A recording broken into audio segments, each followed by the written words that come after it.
Existem dias que a palavra, de alguma maneira, de alguma forma, o culto pode mostrar essas coisas, acontecem por algum motivo, e a palavra se espera que ela consiga salvar o culto, sendo ela, aleluia, de uma penetração na mente dos ouvintes de forma sobrenatural. Então se espera por muitas das vezes isso.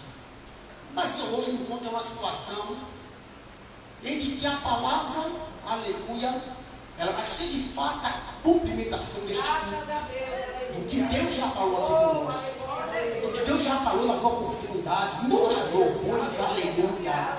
Eu costumo dizer que este silêncio não pode ser somente para estudar suor. Eu sou do tempo que ele seguia para estudar lágrimas, aleluia. E você precisa chorar no culto.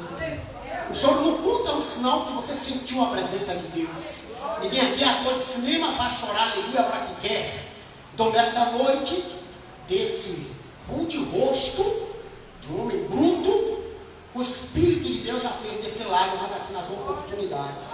Importa agora que Deus complete, segundo o seu beneplácito, aleluia, a conclusão deste culto. Eu tenho por certo, amados e queridos irmãos em Cristo, que Deus ele vai falar muito profundo com você nessa noite. Porque a palavra que eu nos trago, ela não é minha, não é de minha autoria, ela não faz parte da minha teologia, da minha diatribe. A palavra eu tenho por certo que ela vem de lá da eternidade. Aí desse dia todo ali na cozinha, enquanto a minha namorada, minha esposa, fazia um alimento, por sinal muito gostoso, um guisado muito gostoso, minha esposa lhe fez.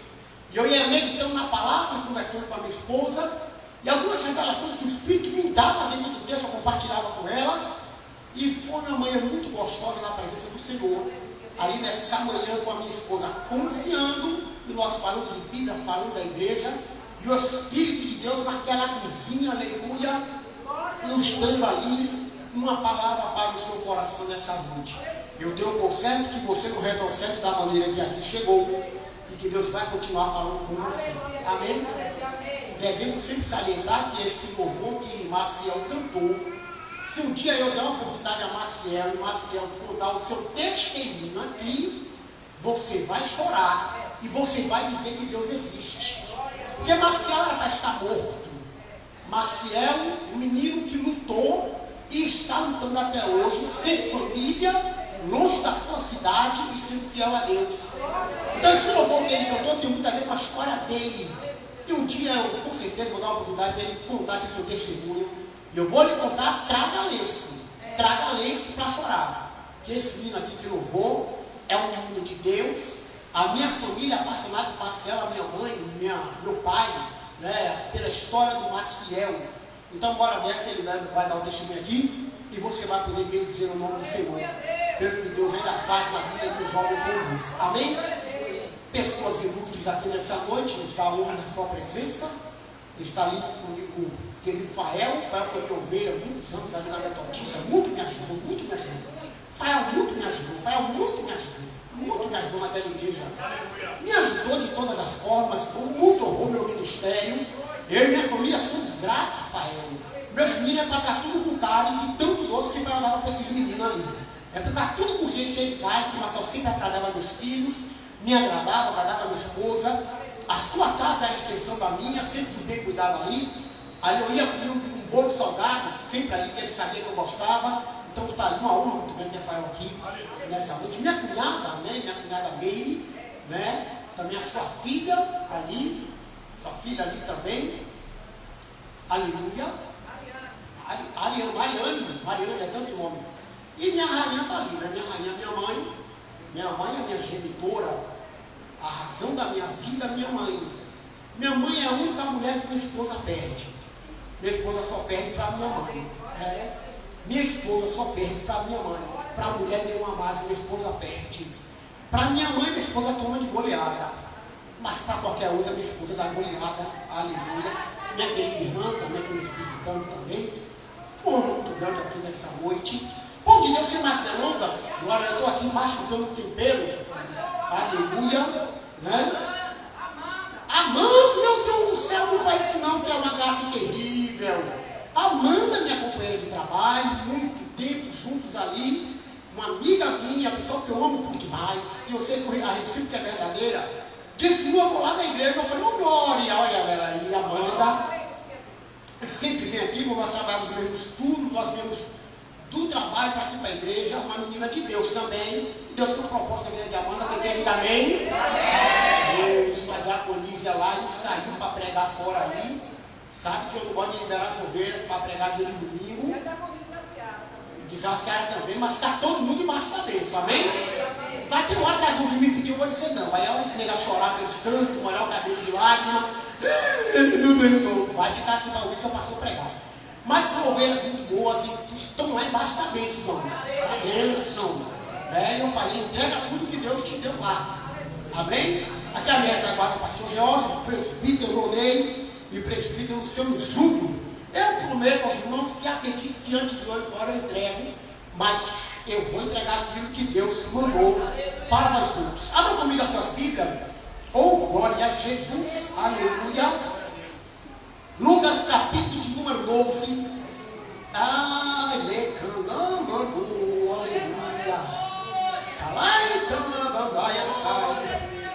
Lucas capítulo 12. Oh, glória a Jesus. Verso de número 13 em diante. Aleluia. Lucas capítulo de número 12. Verso de número 13 em diante. Você que está perto de alguém que não tem Bíblia aí, ajude ele aí. Ajude ele. Aleluia. Os que acharam, digam céu. Está inserida assim na carta magna de Deus. Lucas capítulo 12, verso 13, que diz: e disse-lhe um da multidão: mestre, dize a meu irmão que reparta comigo a herança. Mas ele lhe disse: homem, que me pôs a mim por juiz ou partidor entre vós? Disse-lhes: acautelai-vos e guardai da avareza, porque a vida de qualquer não consiste na abundância do que possui. E propôs-lhe uma parábola dizendo: a herdade de um homem rico tinha produzido com abundância, e arrazoava ele entre si, dizendo: que farei? Não tenho onde recolher os meus frutos. E disse: farei isto, derribarei os meus celeiros, e edificarei outros maiores, e ali recolherei todas as minhas novidades e os meus bens. E direi à minha alma: alma, tens em depósito muitos bens para muitos anos. Descansa, come, bebe e folga. Mas Deus lhe disse: louco, esta noite te pedirão a tua alma, e o que tens preparado, para quem será? Assim é aquele que para si ajunta tesouros e não é rico para com Deus. Verso 20, eu convido toda a igreja, 1, 2, 3. Mas Deus diz: louco, esta noite pedirão a tua alma, e o que tens preparado, para quem será? Sente dando glória a Deus, e sente aí dando aleluia. Senhor nosso Deus, nosso amado e nosso eterno Pai, meu Deus, em nome de Jesus, nessa noite, Pai amado, ó Pai querido, ó Deus, em concordância com a oração do teu filho que me antecedera, ó Deus, eu quero nessa noite, mais uma vez, colocar a minha vida nas tuas mãos, reconhecendo, ó Deus, toda a minha limitação que eu possuo, que eu tenho, reconhecendo, ó Deus, que na verdade nada eu tenho nessa noite, meu Senhor, somente a tua graça que eu tenho, ó Deus, para estar aqui nesta tribuna. Deus, se neste dia, de alguma maneira, de alguma forma, ainda que tenha sido voluntária, se eu falhei, se eu peguei contra o Senhor, meu Deus, meu Pai, me perdoa, em nome do seu amado Filho Jesus. E mais uma vez, ó meu Senhor amado, me habilita, Deus amado, para ministrar a tua santa e poderosa palavra. Deus, que ao término desta palavra, meu Senhor, que não fique notório, que não fique explícito, que um homem nessa tribuna verbalizou a tua palavra nesta noite, mas que as mentes que aqui se encontram, ó Deus, tenha por tanta certeza que foi o Senhor que falou nessa noite, que eu sumo, aleluia, desta tribuna, e que eles entendam que somente o teu Santo Espírito foi quem falou a eles, e que somente o teu santo nome permaneça exaltado e glorificado. Por isso nessa noite nós te louvamos e nós te bendizemos em o nome do Senhor Jesus Cristo. Aqueles que se acreditam digam graças a Deus. Queridos amados irmãos em Cristo, se nessa noite eu tivesse que colocar um tema nessa mensagem, o tema seria: quem virá buscar a tua alma e onde a tua alma permanecerá na eternidade. Se nessa noite eu tivesse que colocar um tema nessa mensagem, a mensagem seria: quem virá buscar a tua alma e onde a tua alma passará na eternidade. Bem verdade, queridos amados irmãos, que o tema por si só, ele logo causa um confronto em nossa mente, porque nós, aleluia, como nós somos humanos, nós não queremos ouvir essas mensagens, que são mensagens, como eu costumo dizer, lá dos pastores antigos, dos pastores antiquados, dos pastores conservadores. Nós estamos diante de uma geração e de uma tribuna, aleluia, e também estamos diante, por aí, de uma plateia de ouvintes que gostam mais de ouvir os coaches ministrando nos púlpitos, que gostam mais desse pastor moderno que estão inventando por aí, que gostam mais de ser, aleluia, ouvidos, aleluia, por um psicólogo, uma pessoa que fale das suas mazelas existenciais, alguém que fale, aleluia, alguma coisa que lhe agrade, aleluia, que lhe coloque no centro da mensagem, que você saia daqui dizendo: opa, essa mensagem aí foi toda para mim, essa mensagem foi toda para mim, Deus falou comigo, que maravilha. Mas de fato, quando nós ouvimos o tema deste jeito, logo cria-se em nós, e eu sei disso muito bem, uma antipatia à mensagem que será pregada. Logo cria-se uma resistência a tudo que será falado. Bem verdade, talvez já pode ter falado aí mais uma vez uma mensagem como essa, mais uma vez uma mensagem desse jeito, mas uma mensagem dessa eu passei pelas portas para ouvir. É isso que você vai ter que ouvir, e é isso que o Espírito Santo de Deus quer falar ao teu coração nessa noite. Não obstante a isso, amados e queridos irmãos, nós sabemos que quando Jesus Cristo permeou sobre a face desta terra, Jesus sabia que o seu tempo era muito curto. Jesus Cristo, ele sabia que ele não seria longevo como foi Ezequiel, que ele não seria longevo como foi Moisés, que ele não seria longevo como foi Jeremias, que ele não seria longevo, aleluia, como foi Daniel. Jesus sabia que o seu ministério não ia se estender por muitas décadas. Jesus tem um ministério de aproximadamente 3 anos e meio. Jesus falou algumas profecias que ele não as viu sendo cumpridas em vista. Sabemos que Ezequiel, Daniel, Jeremias e Isaías, que muitas das suas profecias, eles acabaram sendo testemunhas oculares daquilo que eles vaticinaram há mais de 20, 30 anos atrás. Mas Jesus sabia que o seu tempo era exíguo. Então Jesus, ele não perdia tempo. Jesus não perdia tempo com conversa fiada. Jesus não tinha tempo, aleluia, para massagear o ego de ninguém. Aqueles que estudam a natureza de Jesus vão acabar descobrindo que ele de fato possuía em si a herança judaica. Os judeus, eles não fazem meia conversa. Os judeus até parecem ignorantes, até parecem atendidos, porque os judeus não estão preocupados com o que alguém vai pensar acerca deles. Lembra no capítulo número 2 de João, quando Jesus Cristo veio com seus discípulos, ou com seus talmudins, e com a sua mãe Maria. Me permita, aleluia, dizer para vós outros, quando eu chegar lá na glória, se Deus assim me der essa honra, tem 2 pessoas que eu quero ver primeiro. A primeira pessoa é Jesus Cristo, a segunda pessoa é Maria, a mãe do meu Senhor enquanto esteve aqui na terra. Quem é que não chora, aleluia, vendo Maria louvando a Deus pelo filho que trazia no ventre? Vez ou outra eu estou na minha biblioteca lendo e começo a chorar, porque o cântico de Maria é semelhante ao cântico de Ana. vai, aleluia, no âmago da nossa alma. Então chega Jesus, Maria e seus discípulos em uma festa, e Maria lhe faz uma pergunta, e Jesus diz assim: tribuna, que tenho eu contigo, mulher? Logo isso parece uma agressividade muito grande.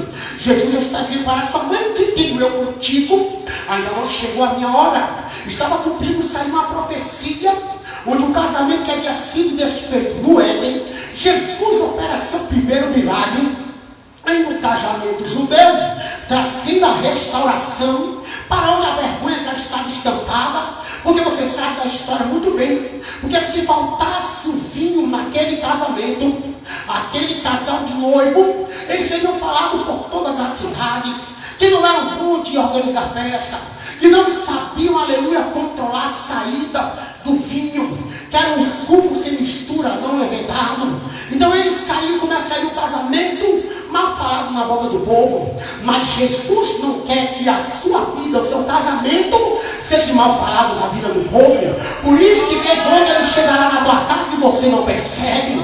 Por isso que vez outra ele faz com que você conte até 10 e não trate a sua esposa rispidamente, nem a sua esposa lhe tratar de ignorância.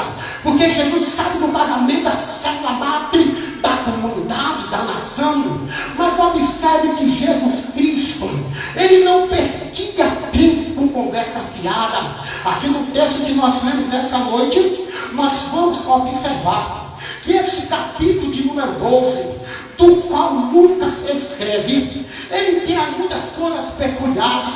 Observe que no versículo de número 1, ajuntando-se integrando a multidão de milhares de pessoas, de sorte que se atropelavam uns aos outros, começou a dizer aos seus discípulos: acautelai-vos primeiramente do fermento dos fariseus.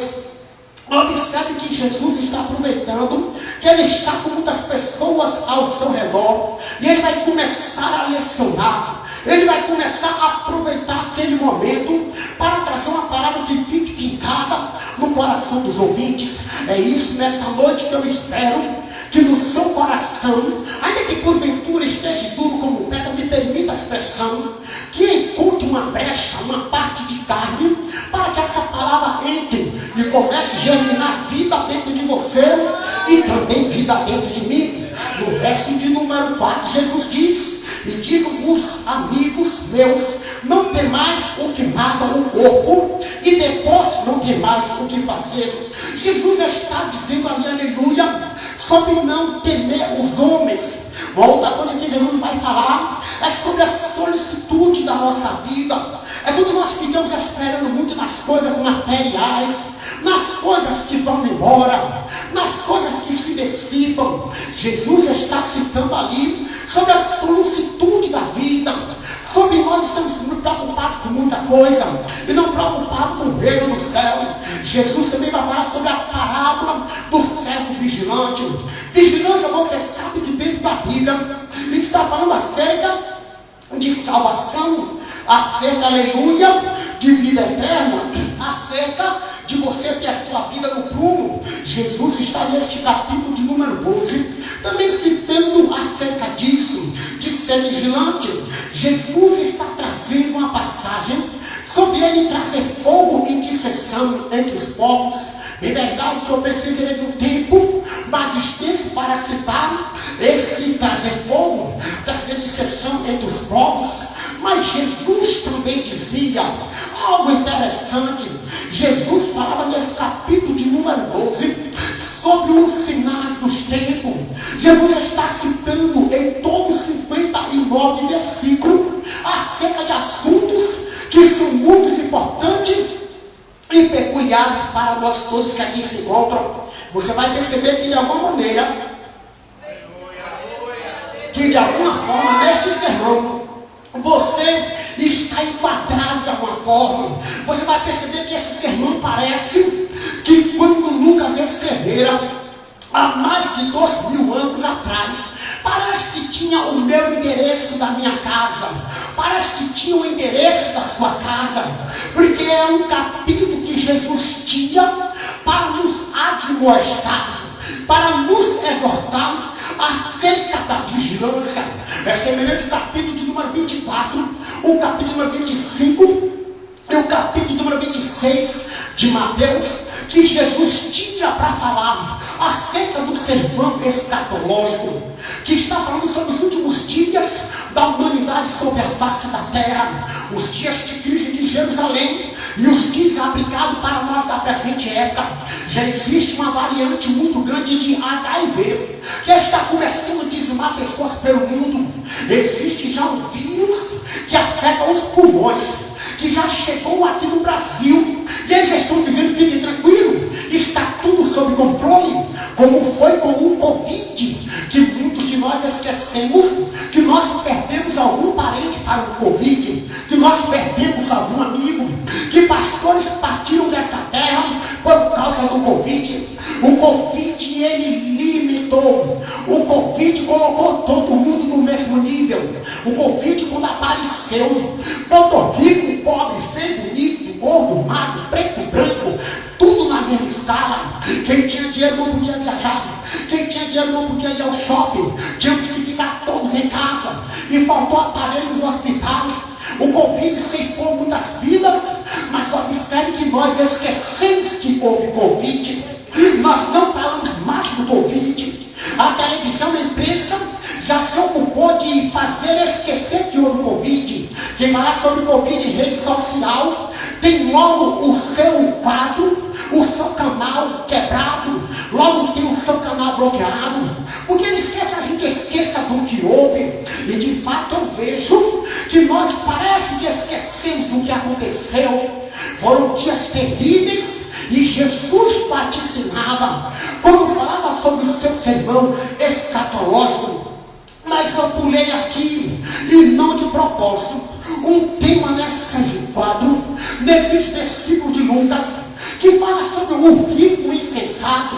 É aqui que você precisa dobrar a sua atenção, porque hoje, durante o dia, esmiuçando, estudando acerca deste capítulo, foram muitas coisas que Deus me deu, foram muitas coisas que Deus Ele me concedeu. Observe, amados e queridos irmãos, que este tema aqui está falando também acerca de Deus julgar e conhecer os nossos segredos internos, de conhecer, aleluia, aquilo que está dentro de nós. Observe que a Bíblia diz em Romanos 2,16: no dia em que Deus há de julgar o segredo dos homens, segundo o meu evangelho. O apóstolo Paulo está escrevendo aos romanos que chegará o dia em que Deus vai julgar os segredos dos homens, segundo o meu evangelho.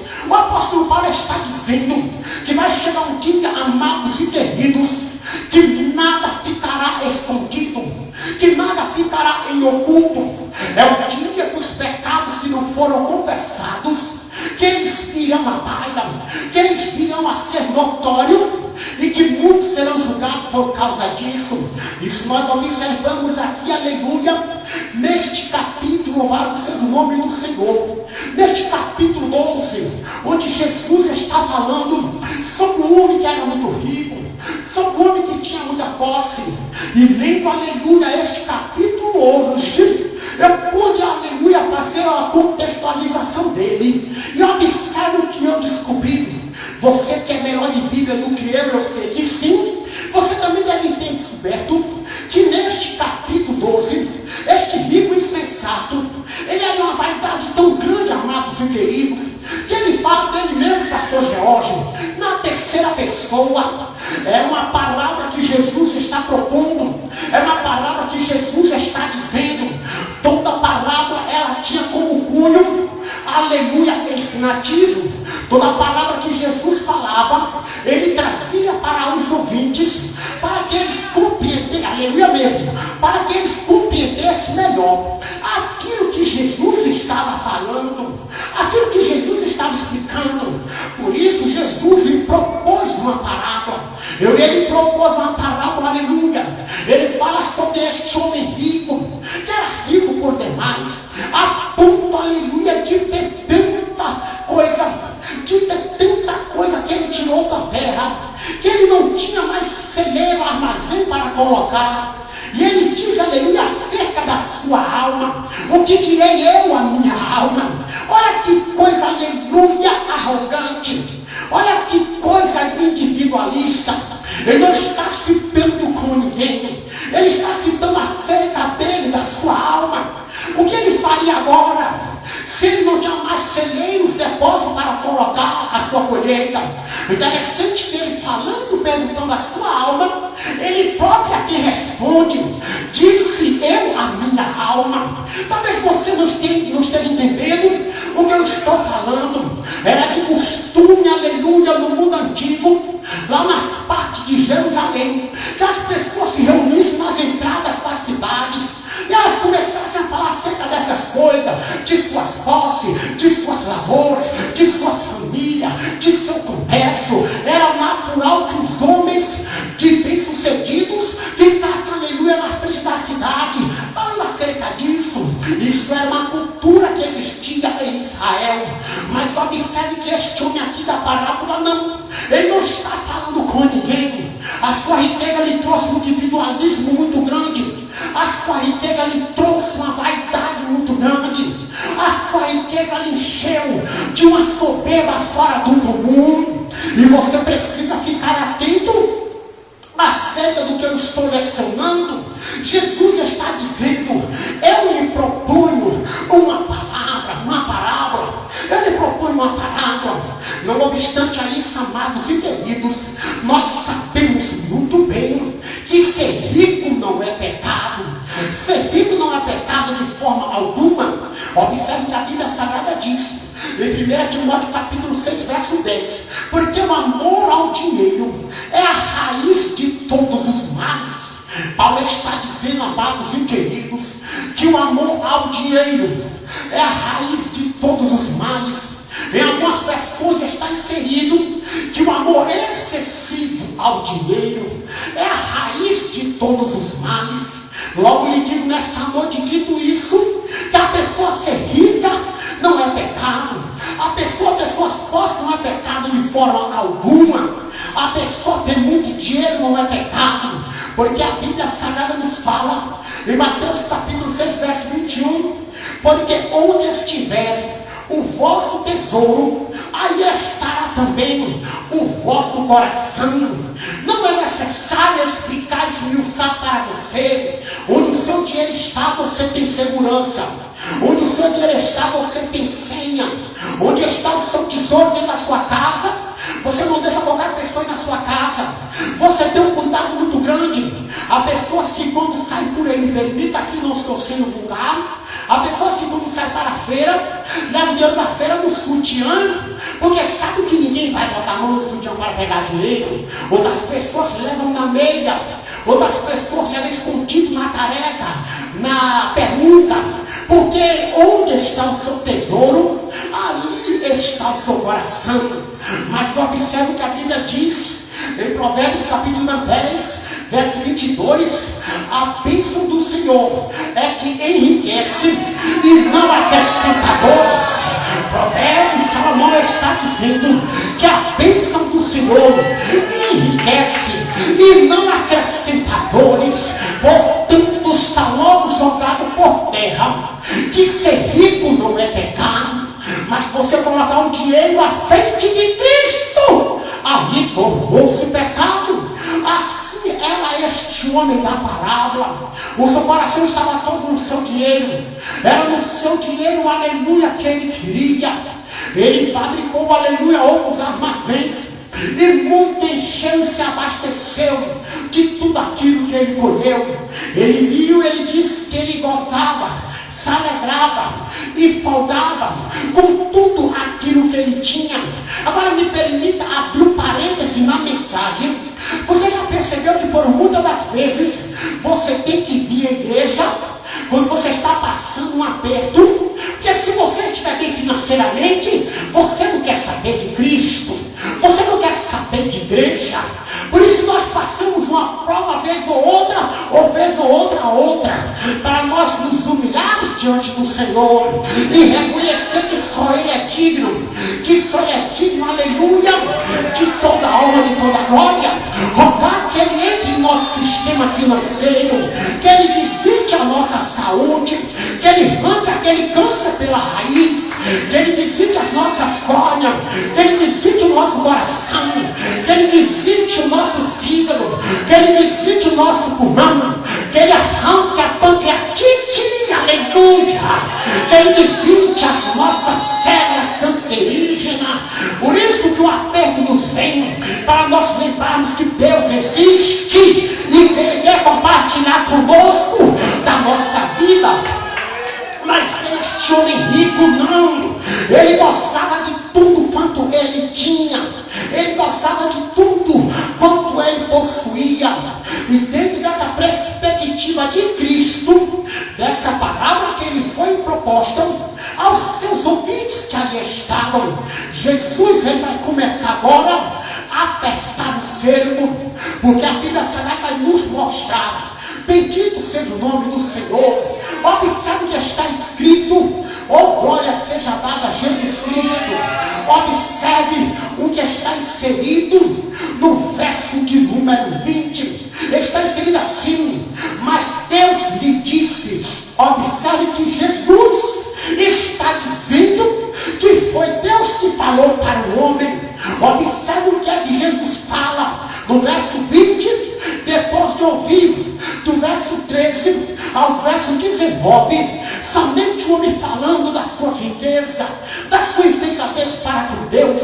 Está escrito assim: mas Deus lhe disse: louco, esta noite te pedirão a tua alma, e o que tens preparado, para quem será? Me permita delirar nas escrituras. O homem está pensando nas suas riquezas. Em momento algum você viu que ele está pensando em Deus, que ele está pensando no céu, que ele está pensando na vida eterna. Ele só está pensando em sua riqueza, nos seus bens materiais. Eu quero acreditar nessa noite que não há ninguém aqui nesta nave, nesta igreja, nesta congregação, que esteja pensando mais na riqueza do que nas coisas espirituais.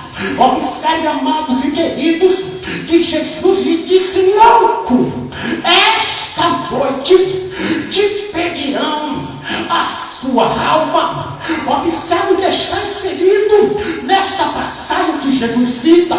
Porque Jesus, eu me fiz pergunta, pastor George, por que Jesus disse, por que Jesus não falou neste dia? Por que Jesus não falou ainda nesta tarde, ainda no romper da alva, ainda nesta madrugada? Jesus, ele disse, que Deus disse: louco, ainda esta noite lhe pedirão a tua alma. Eu tive a curiosidade de pegar um dicionário Strong e começar a estudar algumas palavras. A palavra alma aqui, no grego, ela é psique, ou isto é. Psique significa a vida. Então Jesus está dizendo: não te pedirá a tua alma, mas te pedirá essa noite a tua vida. A expressão noite aqui, ela também tem um significado muito importante dentro desse texto. A expressão noite aqui, amados e queridos, ela é apaiteon. Apaiteon significa aleluia. Apaiteon significa, depois da expressão noite, ela significa pedir, requerer. Porque a expressão noite tem algum significado dentro da Bíblia. A expressão noite significa tempo de não discernimento, tempo de adversidade. A expressão noite na Bíblia significa tempos difíceis, tempos trabalhosos, tempo de difícil compreensão. Jesus disse que vai chegar dias na tua vida de difícil compreensão, de difícil entendimento. À noite, dias, aleluia, de tribulação, dias, aleluia, de batalhas ferrenhas. Jesus disse: vai chegar um período na tua vida, à noite, que vão pedir a tua alma. Essa expressão pedir é apaiteon. A expressão apaiteon, ela significa algumas coisas. Observe aqui, fica comigo no texto, não sai. A expressão apaiteon no grego significa requerer, exigir, tomar de volta, fazer lembrança, vir buscar. Você, aleluia, é bom de Bíblia, eu sei disso. Você logo entendeu que em um período da noite de dificuldade daquele homem rico, daquele homem que só pensava em riqueza, em um período de dificuldade muito extremo na sua vida, que a sua alma seria buscada, que a sua alma seria requerida, que alguém iria pedir a sua vida. Alguém chegaria cobrando a sua vida. E cadê a sua vida? A expressão aqui mais é essa. É tempo de lembrar da sua vida. Cadê ela? Mas a vida dele só está embutida nas coisas do mundo. Ele só pensa nos bens materiais. Ele só pensa no mundo. Ele não tem tempo para pensar em Deus. Esse período aqui, amados e queridos, é o período que a doença nos vem. É o período que a doença nos cerca. É o período que tudo dá errado. É o período que o nosso dinheiro não serve para nada. Para se vender o celeiro todo, não dá para comprar a vida.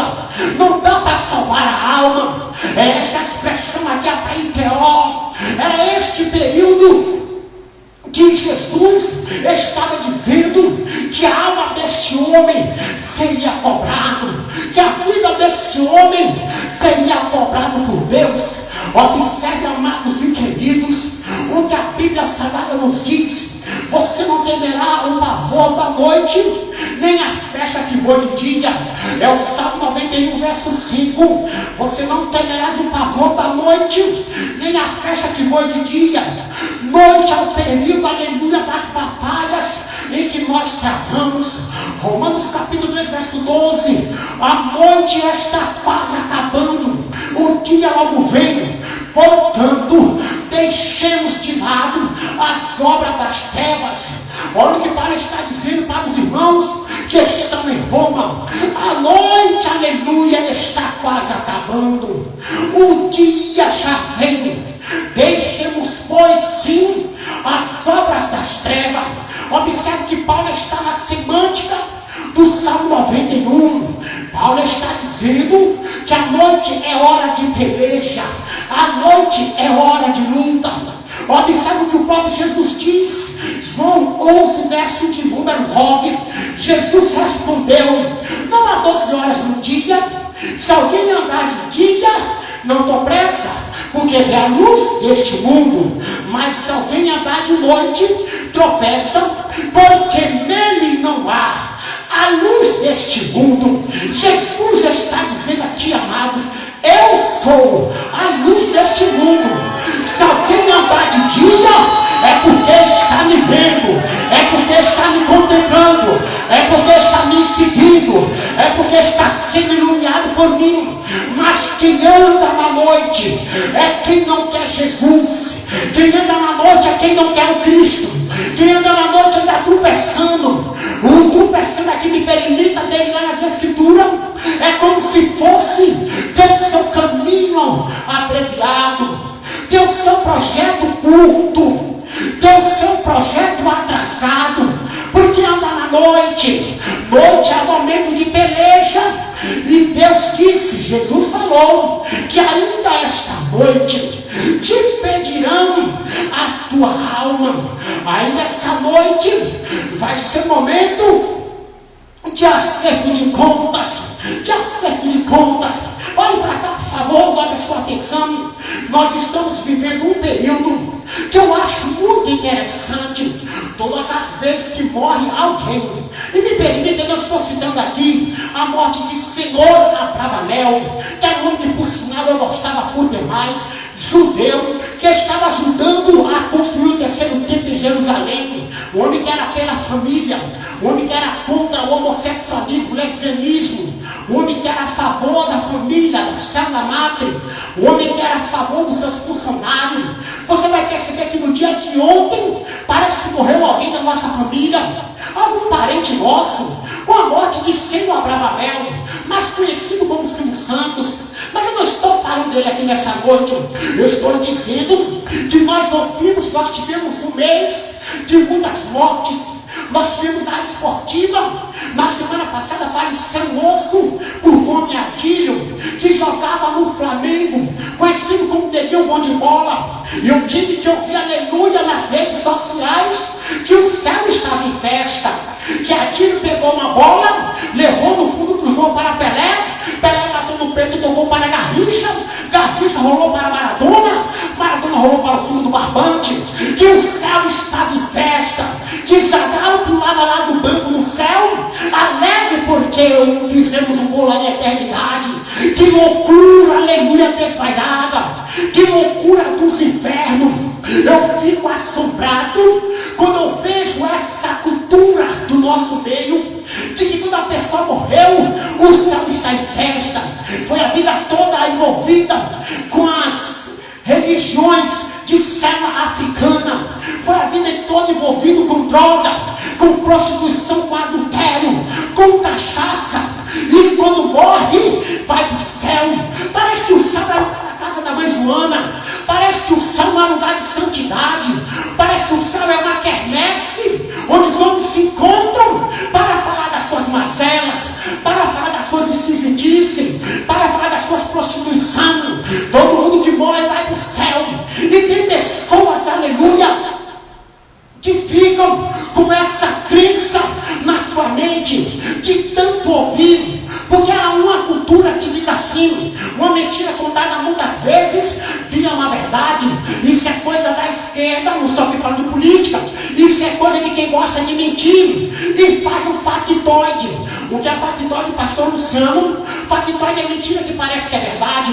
Então eles fazem isso, e as pessoas não querem mais ter uma vida santa, não querem mais ter uma vida com Deus, querem viver de qualquer maneira, porque imaginam elas que quando elas morrem, que quando elas perdem a vida, que elas já estão no céu. Parece que estou vendo alguém subindo com duas asinhas e tocando uma harpa, uma lira. Parece que vê o céu em festa. Isso é mentira de Satanás, isso é mentira do diabo, isso é mentira dos filhos do cão, que no céu não é dessa maneira não. Só de pensar que no céu está o trono do Deus vivo, e que há criaturas viventes, que há serafins, que há miríades de anjos todos de branco, cantando e bendizendo o nome do Senhor. Só de pensar que as estrelas, as luas se curvam, a lua se curva diante da presença de Deus.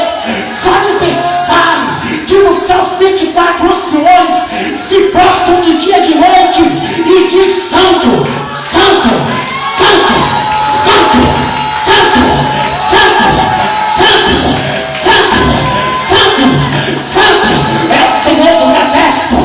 Santo, santo, santo, santo, santo, santo, santo, santo, digno de honra, digno de glória, digno de louvor, és tu que está sentado no alto e sublime trono. Só de pensar que o céu é dessa magnitude, eu rejeito essa expressão de que quem morreu vai para o céu. Observe, amados e queridos, o que está dizendo aqui. O texto diz de que essa noite alguém pedirá a sua vida. Você já entendeu que dentro do versículo o rico morreu? Eu estava lendo hoje e o Espírito me dizia que o homem do versículo rico, que ele morreu nessa parábola, ele não ficou vivo. Jesus disse, que Deus disse: louco, ainda esta noite, final do dia, vão ser pedidos a sua alma. Observe aqui, amados e queridos irmãos, só pode pedir, pegar a nossa alma no tempo que Ele quiser. Quem foi que nos deu a vida? Observe aqui o que a Bíblia diz, em João capítulo 14, verso 5. Olha o que João diz. João diz assim: visto que os seus dias estão determinados, contigo está o número dos seus meses, e tu lhe puseste limite dos quais eles não passam nem um centímetro. Olha o que João está dizendo dentro dessa passagem aqui, que Deus havia determinado desde o momento em que você nasceu, que Deus determinou o dia que você vai morrer. Deus já determinou quando você está ali sendo gerado na barriga de sua mãe. Deus sabia o teu nome.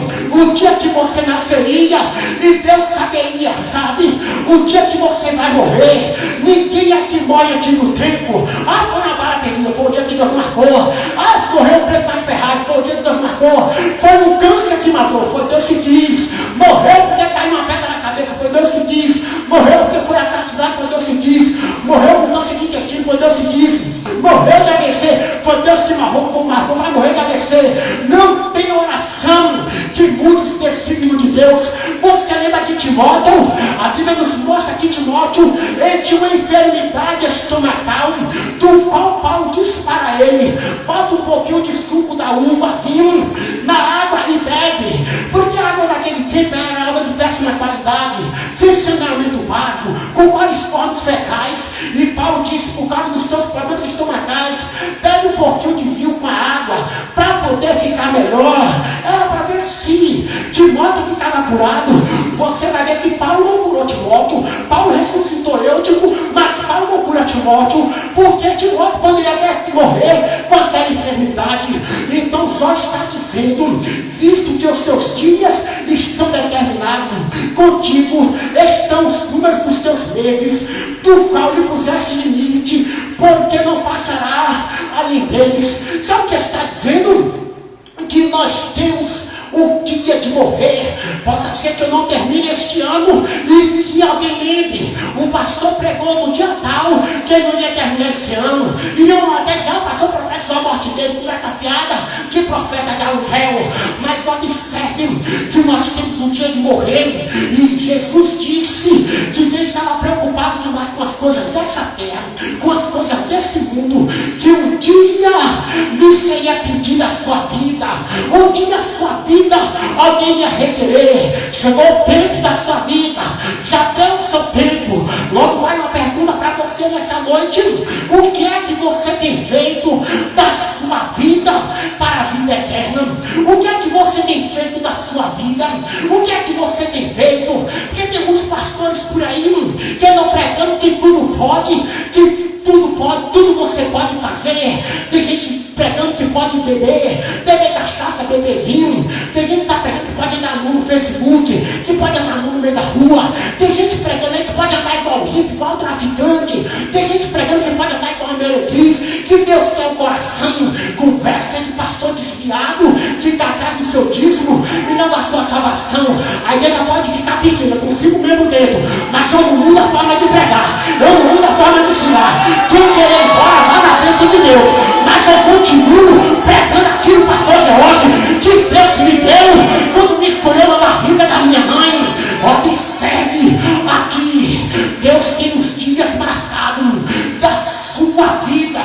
Deus, ele vai tomar a sua vida e a minha na hora que ele quiser, na hora que ele bem entender. Você pode até orar, fazer campanha de vigília e pode morrer na viagem. Você pode até orar, fazer voto com Deus por algum familiar que está no hospital e ele pode morrer. Eu sei que Deus vai salvar muitos, mas no dia que tiver que morrer, não tem quem faça o tempo de Deus retroceder. Não tem quem faça.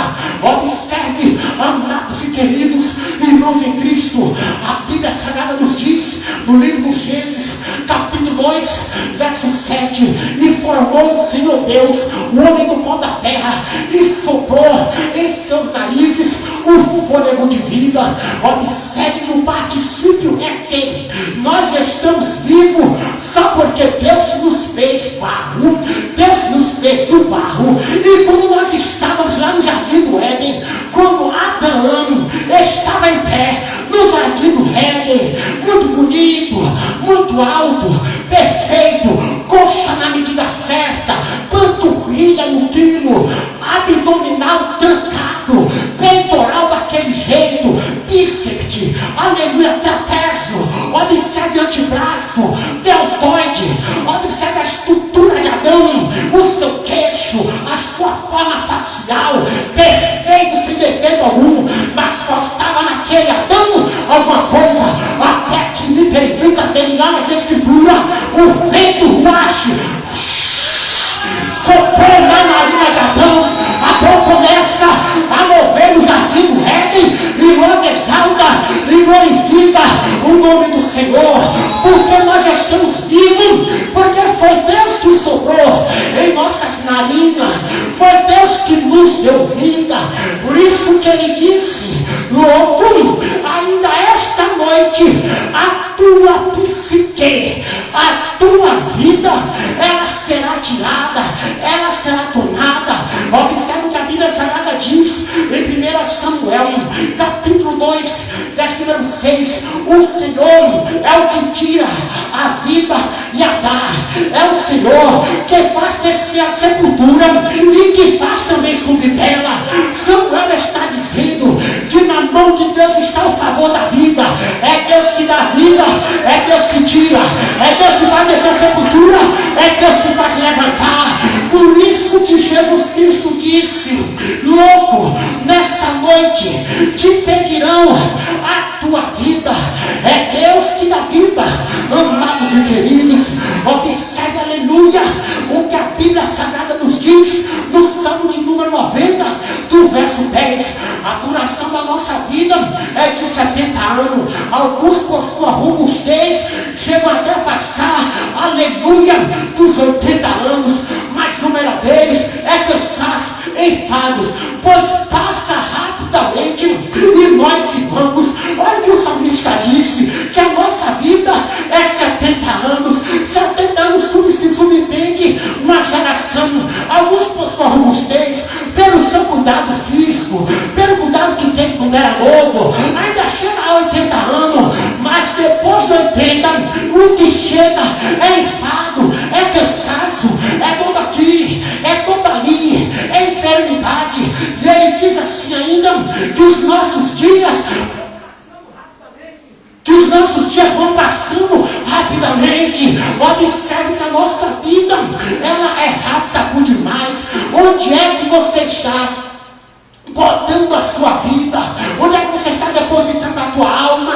Como é que está a sua vida com Deus? Como é que está a sua vida com o Espírito Santo? Como é que está a sua vida com as coisas lá do céu? Nada tudo descer do céu. Como é que está a sua vida em santidade? Como é que está a sua vida para com o seu irmão? Como é que está a sua vida para com o seu pai, com a sua mãe? Tem honrado o papai? Tem honrado a mamãe? Tem honrado o seu irmão? Tem honrado o nome do Senhor? A nossa vida, ela passa voando. É o que o salmista diz. Olha o que o salmista fala no Salmo 144, verso 4. O homem é semelhante à vaidade. Os seus dias são como a sombra que logo passa. O homem é semelhante à vaidade. Os seus dias são como a sombra que logo passa. Faz um teste. Você vê uma sombra aqui agora de tarde. Quando você olha, ela já está do outro lado. É rápido demais. A sombra parece que é mais rápida do que o tempo. O salmista disse que o nosso tempo é como a sombra que passa rápido demais. A sua vida é como a sombra. A sua vida vai rápido demais. O homem, aleluia, que Jesus fala, que é um homem insensato. Ele não pensava nas coisas de Deus.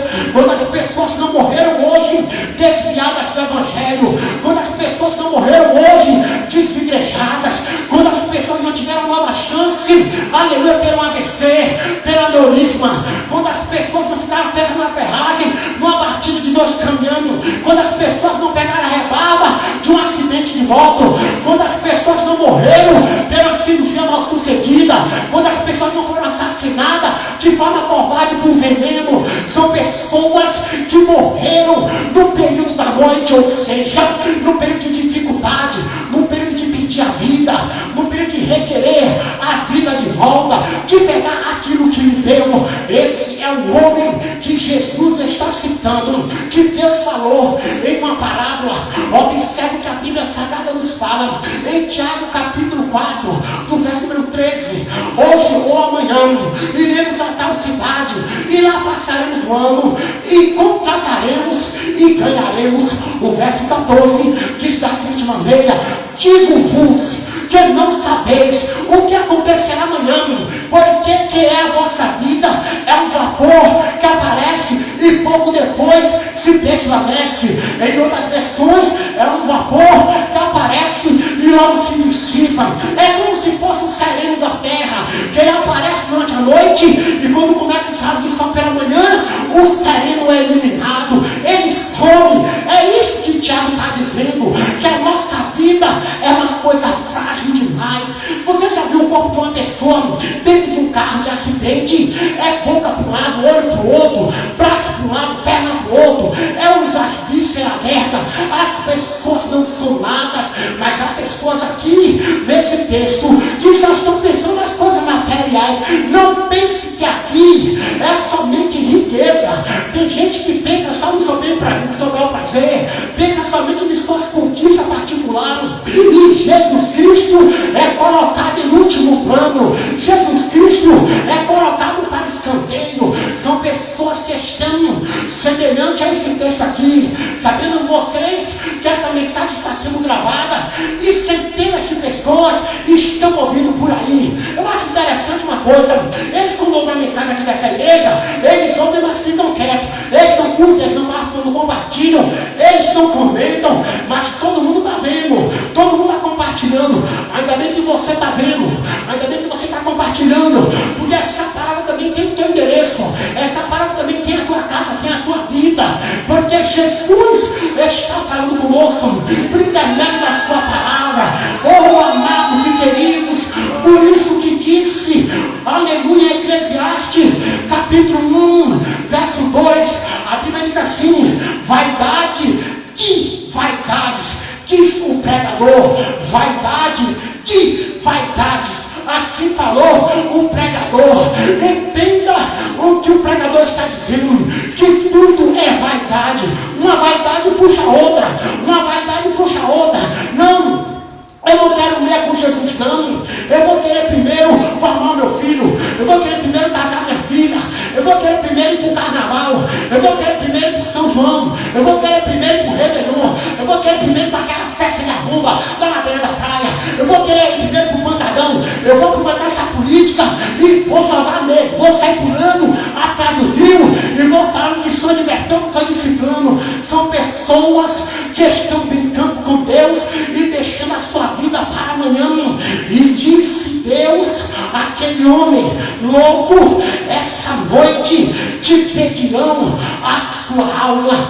Eu lhe proponho aqui mais uma parábola.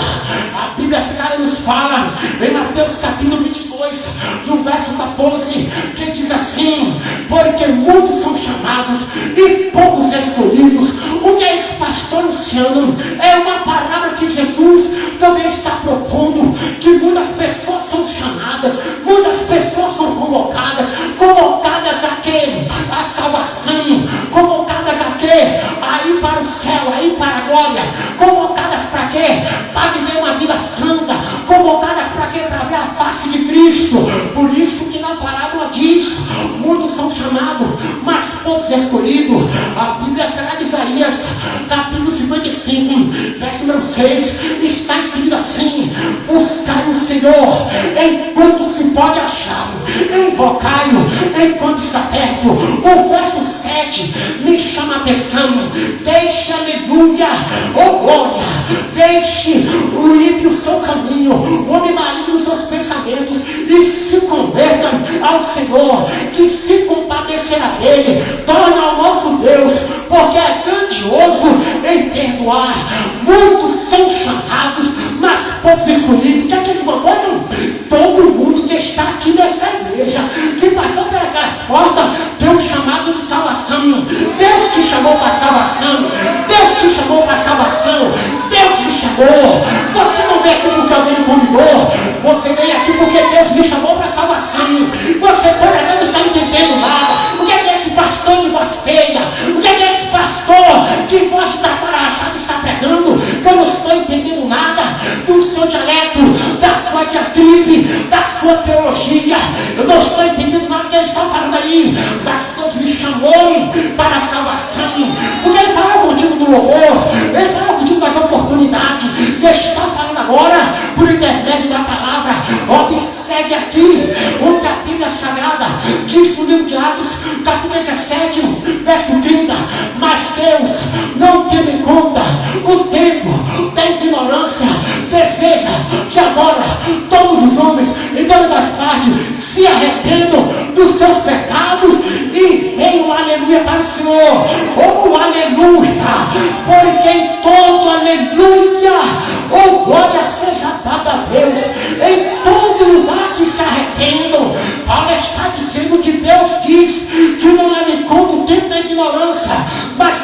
deseja que agora, em todo lugar, em todos os tempos, os homens se arrependam. Ainda esta noite lhe pedirá a sua vida. E para quem será? Observe a profundidade dessa passagem. Ainda hoje te pedirá a sua vida. E para quem será? E para quem você está preparando a sua vida? E para quem você está preparando? Observe que nós temos o costume, essa cultura de escolher para os nossos filhos uma boa moça, uma moça de família, uma moça estudiosa, uma moça que mande uma piriguete, uma moça que mande uma prostituta, uma moça que mande na boca do povo, uma moça que mande mostrando os tocos de saia. Todos nós queremos para a nossa família uma moça que seja um requinte, aleluia, de pureza, uma moça virgem de preferência. Queremos para os nossos filhos esse tipo de moça. Quem não quer para a sua filha também um rapaz de boa família, de boa reputação, um trabalhador, um rapaz de família. Quando eu comecei a namorar com a minha esposa, eu tinha 16 anos e a minha sogra quis saber de quem eu era, qual a família que eu fazia parte, de onde eu vinha, e disseram para a minha sogra: ele é filho do homem que trabalha na Coelba. E minha sogra logo soube que o homem da Coelba e a mulher do homem da Coelba eram pessoas de um caráter elevado, eram pessoas de uma boa conduta, eram pessoas que o bairro todo gostava. E por causa do meu pai e da minha mãe, a minha sogra permitiu que eu namorasse com a minha esposa. Eu só tinha 16 anos, eu já estou com 52. É verdade que o tempo foi rebelde comigo, levou os meus cabelos, levou meu corpo atlético, levou meu corpo físico, que parecia mais com Arnold Schwarzenegger, parecia mais com Van Damme, está lá nas fotos. O tempo me deixou meio baqueado, mas foi assim. A minha sogra escolheu um bom partido para a sua filha. A pergunta que eu faço é: o que você tem escolhido para a sua alma? O que você tem escolhido para a sua alma? Para quem a sua alma será? A sua alma vai ser para onde? Para a eternidade com Cristo ou a eternidade sem Cristo? Para quem é a tua alma? É o contexto dessa noite, é o tema que eu coloquei na mensagem. Eu não vim aqui fazer visita e não vim aqui jogar conversa fora. Eu vim aqui me trazer uma palavra da parte de Deus, a ponto que você já está recebendo aí, porque eu sei que o Espírito Santo está falando ao teu coração e você vai para casa hoje preocupado com alguma coisa. Observe aqui: dito isso, o presbítero Luciano Júnior, dito isso, o presbítero Ronei, dito isso, meu pastor George, dito isso, olha o que a Bíblia Sagrada nos fala no livro de Lucas, capítulo 16, verso 22, onde está inserido: e aconteceu que o mendigo morreu e foi levado pelos anjos ao seio de Abraão, e morreu também o rico e foi sepultado. Observe o que está inserido, Lucas capítulo 16, verso 22, olha como está escrito: e aconteceu que morreu o mendigo e foi levado pelos anjos para o seio de Abraão, e morreu também o rico. Eu não vou entrar na cultura judaica, eu não vou entrar, aleluia, no Talmud, eu não vou entrar, aleluia, na Torá, eu não vou entrar no que os rabinos falam acerca dessa passagem, o que diz o messiânico Zadok acerca disso aqui. Eu não vou entrar, porque você já entendeu que quando o mendigo morreu, veio os anjos e levaram a sua alma. Se os anjos vieram e levaram a alma de Lázaro, quem foi que veio e levou a alma, aleluia, do rico?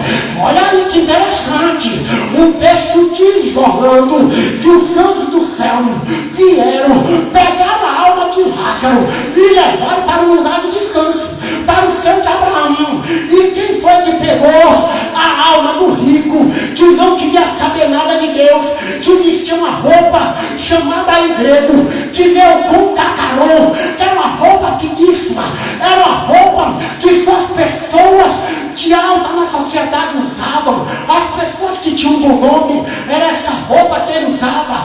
Mas quando ele morreu, a sua roupa neoconcacaron, que nada pode fazer para com com ele. Os anjos levaram a alma de Lázaro, e a alma daquele que não seguiu a Deus, a alma daquele que não se arrependeu, a alma daquele que estava com a sua vida presa às coisas dessa terra. Me diga aí, o que é que aconteceu? A pergunta é para você: para onde é que vai a tua alma? Para onde é que vai a tua alma?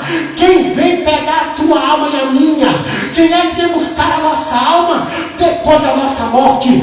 Existe relato científico que o cérebro do ser humano, obrigado Espírito Santo, o cérebro do ser humano, depois que ele morre, ele fica de agonisa cauda por 7 minutos ainda vivo. É dado morte cefálica, é dado falência múltipla dos órgãos, mas o cérebro deles, eles escaneando, estudando, descobriu que não se apaga por inteiro, é detectada a morte, mas ainda fica nele pensamento, ainda fica nele raciocínio, somente por 7 minutos. Vem comigo, inteira nas escrituras, vem para a enfermagem. Imagina uma pessoa morta, coberta com um saco no rosto, os familiares chorando, e ele 7 minutos, lembrando que trocou Jesus por uma cachaça, trocou Jesus pelo vídeo pornográfico, trocou Jesus pelo futebol, trocou Jesus por um amante, trocou Jesus pelo assassinato, trocou Jesus por uma maconha que já está liberada aí, trocou Jesus por uma cerveja, por uma Heineken, trocou Jesus por uma masturbação, trocou Jesus por qualquer vício. Imagina o cérebro dele 7 minutos lembrando a ele que para ele não tinha mais jeito. Observe que situação desgraçada e miserável. A Bíblia Sagrada, Mateus capítulo 13 verso 41, está escrito assim: mandará o Filho do Homem a seus anjos, e eles escolherão os seus para o seu reino, toda causa de escândalo. E veja bem, mandará o Filho do Homem os seus anjos, e eles escolherão do seu reino tudo que causava escândalo e os que cometiam iniquidade. Verso 42 está escrito assim: e lançá-los na fornalha de fogo, ali haverá pranto e ranger de dente. Olha o que Jesus está dizendo, irmãos. No celeiro do homem rico era só para ficar abastecido, mas aqui está dizendo que Jesus vai mandar os seus anjos descer e pegar no meio do seu povo quem causa escândalo, quem causa escárnio, quem não presta, quem faz as coisas erradas, e vai levar, aleluia, para o seu celeiro, vai levar para o seu celeiro, para a sua fornalha de fogo. Ali haverá pranto. O que é pranto, pastor? Lamento e choro. Todo aquele que saiu do meio do povo de Deus, que causava escândalo, que vivia com a vida desenfreada, todo aquele que não quer nada com Deus, que não quer nada com Cristo, vai para um lugar, uma fornalha de fogo, que lá vai ter pranto, vai chorar, vai lamentar a oportunidade perdida. Por isso que Jesus Cristo disse: louco, nessa noite retirando a tua vida. Para quem será? Para quem será a tua vida? A tua vida é para Deus ou para o diabo? A tua vida é para o céu ou para o inferno? Tem até pastor sem vergonha, me permita a expressão, ainda que tenha um tom de vulgar, dizendo que inferno não existe, dizendo que inferno é coisa da minha mente, da mente dos pastores conservadores, para a pessoa dizimar na igreja e não querer ir para o mundo. Olha que conversa, mas sem graça. Ah, sim, Jesus falou muito sobre o inferno nos 4 evangelhos, o perigo de ir para lá.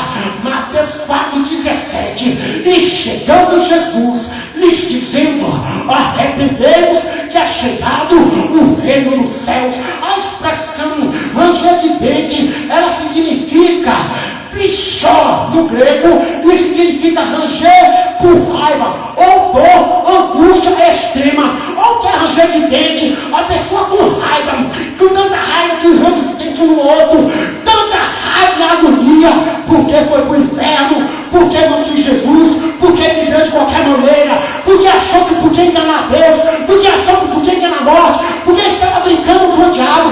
Jesus Cristo disse: deixa louco, essa noite te pedirão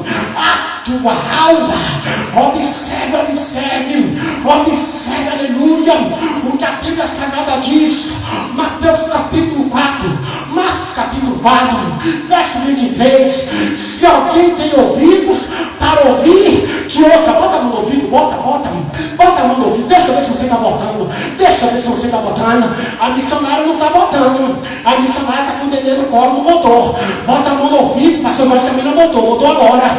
Observe, quem tem ouvidos para ouvir, Rosa não botou. Quem tem ouvidos para ouvir, ouça. Está na Bíblia Sagrada.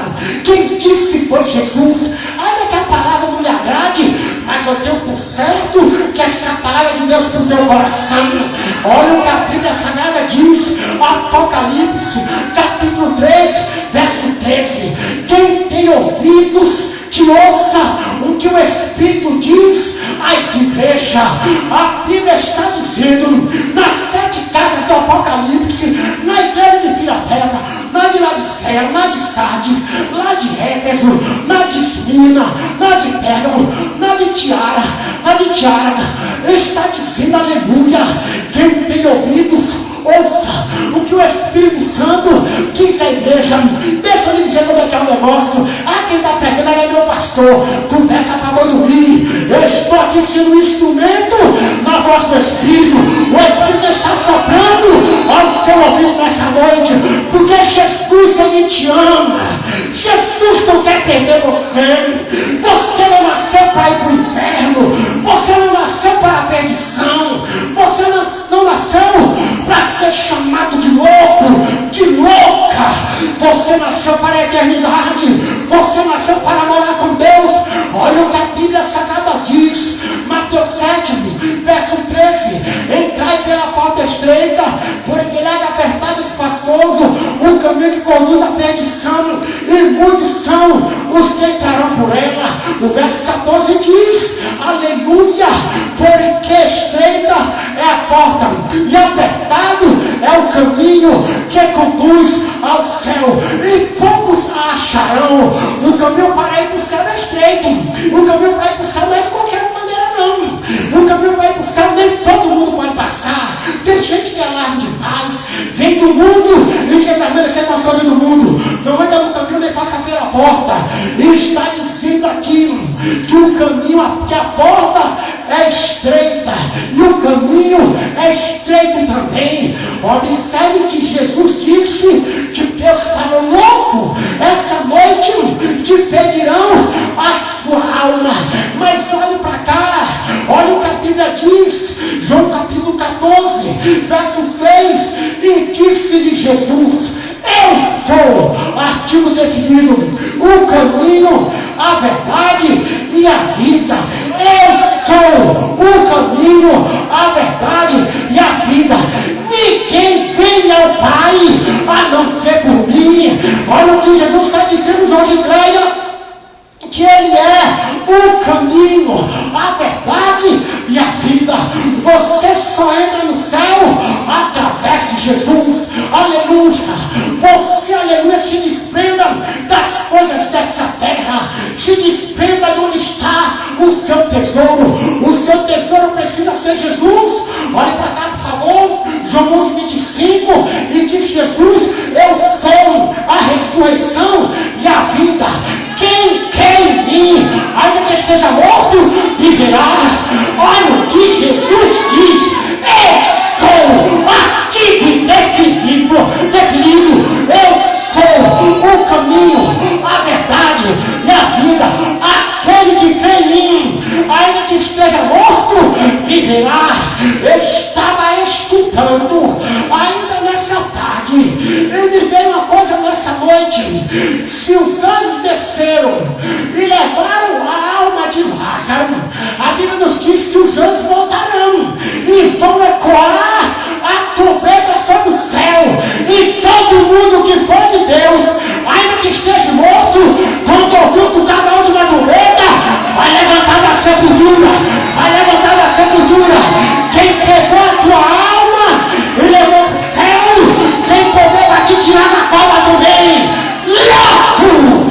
Nessa noite te pedirão a tua alma. Quem tem Jesus nessa noite tem a vida eterna.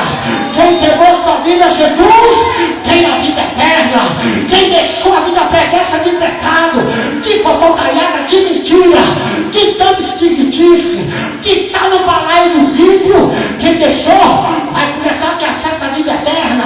Aleluia! Para quem será a tua alma? Para quem será a tua alma? Para quem será a tua alma? Para quem será a tua vida?